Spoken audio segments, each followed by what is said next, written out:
people are pushing the limits because it's possible. I mean, they could have raised even more. They could have opened it for another 2 hours and maybe raised another 100 million probably.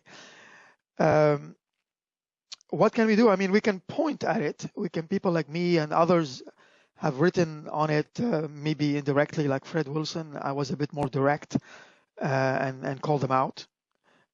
Whereas Fred today prescribed a set of generic practices for token sales, and his partner Albert Wenger also has written about that topic. I think that's one way of doing it, is pouring some cold water on it. We can't wait for disasters to happen necessarily.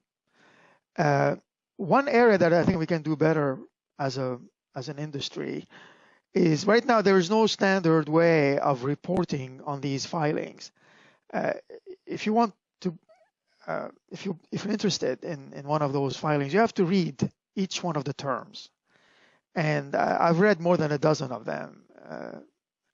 And they are from 6 pages to 24 pages each.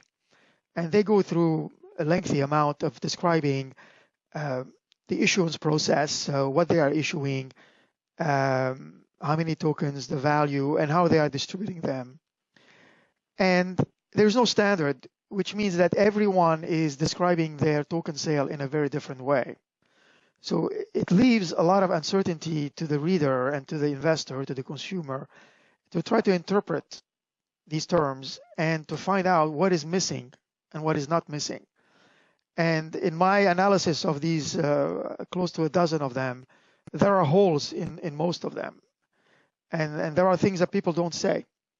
And you have to kind of figure out what is not said and what is meant and how much leeway they have.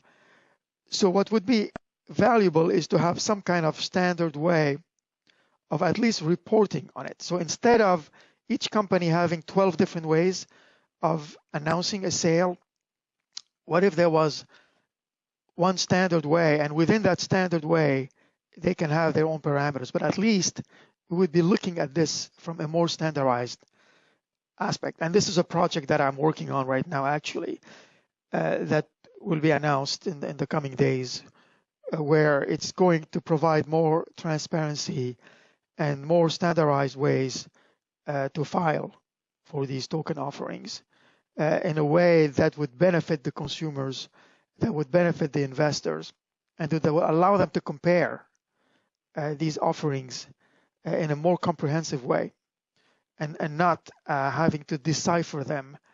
And only the astute reader will figure out what's missing and what's not missing in those sales. Well, these are more sensible examples that are not going to create chaos, at least. And in the case of Civic, they've announced that about 3/4 of the sale amount is going to be filled in the pre-sale stage, meaning that, and they said it's already filled in that regard. So this was done with a KYC process, and it's a more orderly process.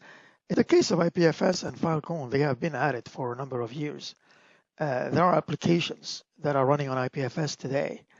And so I wouldn't put them at the same level as Bancor, although Bancor said they've been working on their system for a year and so on.